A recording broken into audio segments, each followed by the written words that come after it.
All right, hello, MYP Personal Project people. Hello, and happy Personal Project Wednesday. Today is December 2nd. All right, we are working today on the personal project. Specifically, we're going to be looking at a finished personal project today. All right, the final thing you're going to submit down in February. All right, we're going to look at one of those today that was submitted last year.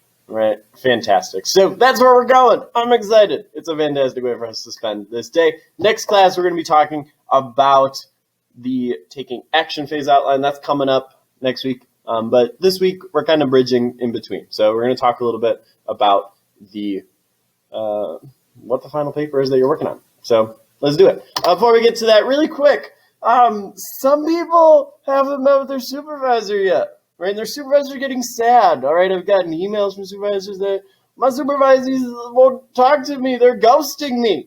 All right, and they feel sad. So please stop making your supervisor sad and send them an email. All right, just like how you doing. All right, just say hi.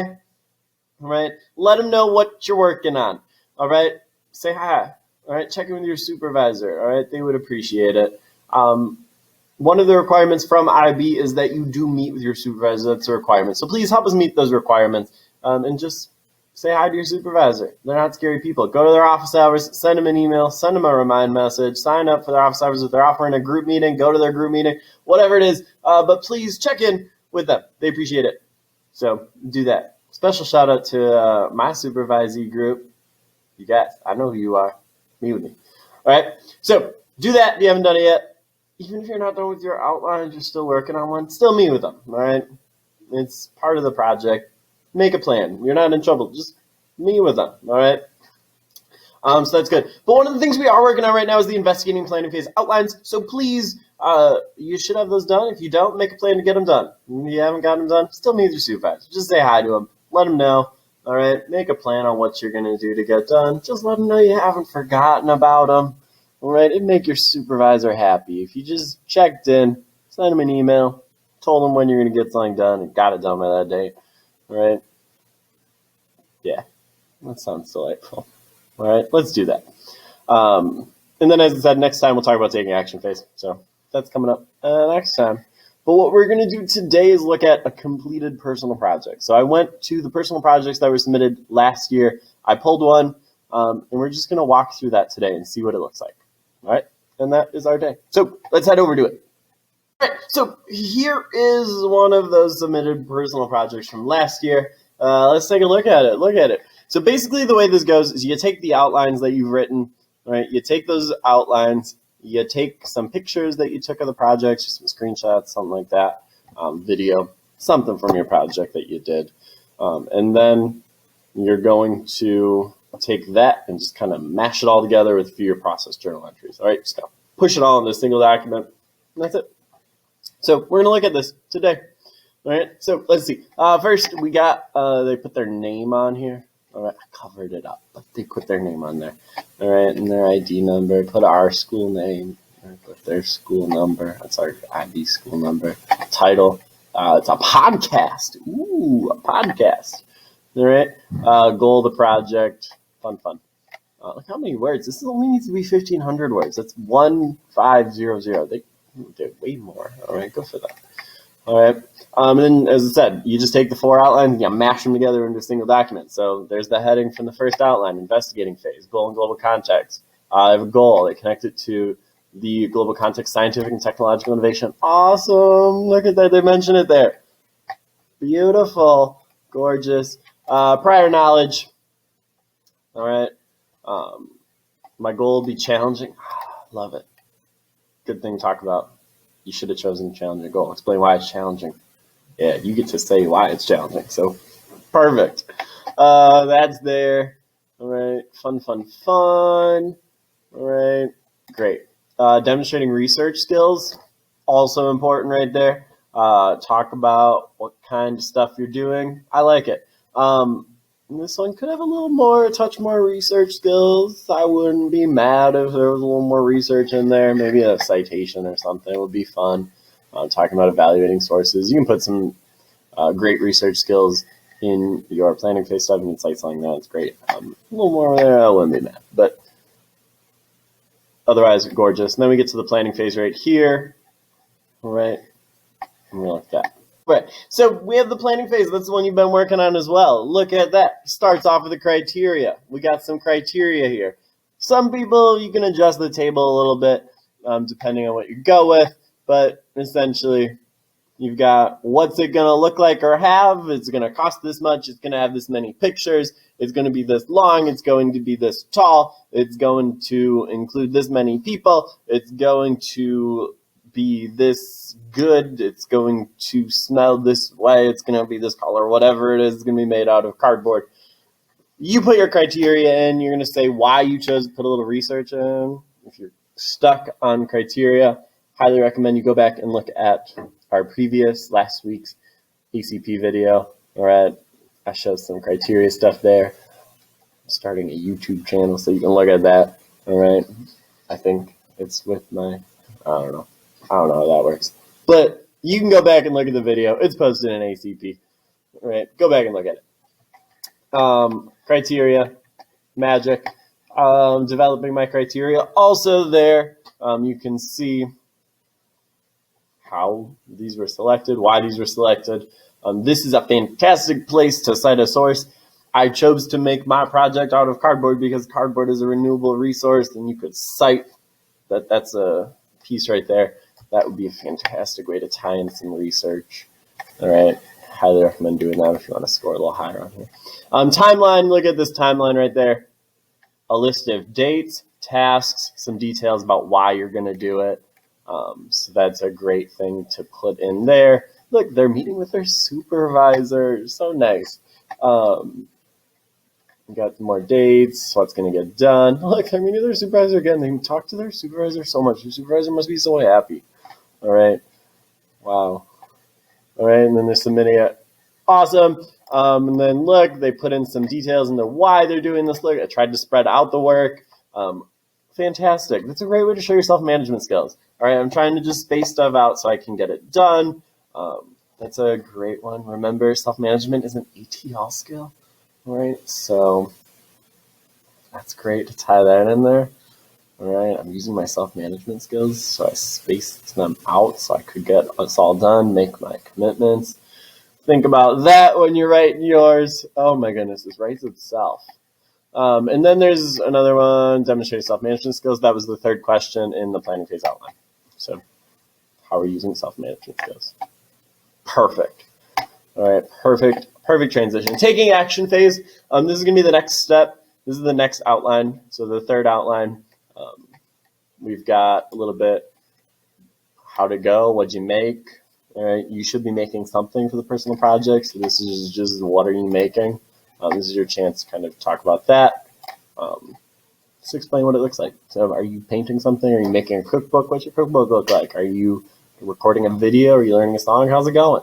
Just kind of talk about it. Then reflecting. We always want to start reflecting. So here's a little reflecting specifically on your thinking and communication skills. Those are, again, 2 of our ATL skills. The more you can tie in some of those ATL skills, always good on the personal project. All right, so right here they just say that kind of thinking how'd the research go, how is their communication going. All right, you can talk about written communication in terms of your project. You could also talk about like your actual verbal communication with your supervisor. With your supervisor. Then there's the reflecting phase. This is the final outline, the fourth outline. We haven't gotten this yet. This one we'll be doing after the break, winter break, but here it is. Talking about evaluating your product. What is it? What'd you learn? Right here. And then what'd you learn as an IB learner? So again, tie back to those ATL skills. Look at that. ATL right there. But just tying it back to those ATL skills. That's all that is. There's a bibliography right here. Cite some sources. Gorgeous. APA, MLA, Chicago style. Choose one, stick to it, and you're good. Then there's 2 appendices right here. Appendix 1, evidence of the project. So you're going to put in some evidence of your project. So if you're making something, it could be pictures, it could be screenshots, it could be a music recording. Here we have a YouTube video. So they made a video of this process of their podcast. So perfect. You can choose the format that works for you, but you're going to want to put some evidence in. So a couple pages of pictures, it doesn't have to be a ton, but just a couple pictures, a couple screenshots would be fantastic. All right, so that's the evidence though. A couple screenshots, pictures, video. Think of what it is. Doesn't need to be something long. It shouldn't be more than, more than a couple pages. So I would say like 4 or 5 pages is plenty. Or a video. Doesn't have to be a long video. 5 minutes is good. All right. But just basically showing whoever's going to read your report, they can kind of make a connection. So you made this. This is what the whole personal project is about. That's one appendices right there, Appendix 1. Appendix 2 then is going to be your process journal. So your process journal, the big gold process journal is just you documenting what you're doing along the way. So this is a great way to communicate to whoever's going to assess your paper, so to your assessor and to IB, that you use some self-management skills. This is a great way to tie in those or any of those other ATL skills. If you did some research, you had some great thinking, some great communication with someone that you were working on, you can put those in your process journal. So process journal is just some entries. If you look at this, they're dated entries right here and just talking. So haven't made any progress. Look at this. Oh, I've started to write an outline, but I want to do more. Okay. School starts, haven't done, okay. They're working on something. Just listening to it. No, that's good. Okay. Finishing up. Okay. That's all it is. Some dates. What's being done. All right. That's the process journal. Doesn't need to be anything fancy. You don't have to talk about specific things. It's just talking about how your project's going. It's kind of like a diary. Date it. What are you doing? All right. Something fun happened. Something amazing happened. Every time you meet with your supervisor, you can make a process journal entry. Meet with your supervisor. Talk to them. They miss you. All right. Questions, comments, concerns? You got this? You do. You absolutely do. Let's go back to our little presentation here. All right. So that's the personal project. As I said, next week we're going to talk about taking action phase. We'll talk a little bit more about that. We'll go a little more into the evidence and project that you're doing. But that's it. So you've got a goal. You did your first 2 outlines. You're going to put them together and it's going to look like this. You got this. That's personal project. Yay. Before we move on, I've been asked to show you a few slides on exam exemptions, so I'm going to show those right now while you're here. Because they're in my video and they're in the slideshow, so yay. There's the schedule. Final Evidence of Proficiency schedule. Check that out. All right. Look at that. Something you might notice. In this case, B comes before A. Normally that doesn't happen. Right? Normally it goes A, then B. But not in this case. So on Friday, December 18th, you go to your B exams. You only have to show up for the exams you haven't exempted. So if you're exempting an exam, it's approved. Your teacher said you've exempted. You got an email from them. You don't have to show up. But if you haven't exempted, you need to show up. All right. Those are your exams. Those are the blocks. Go to them.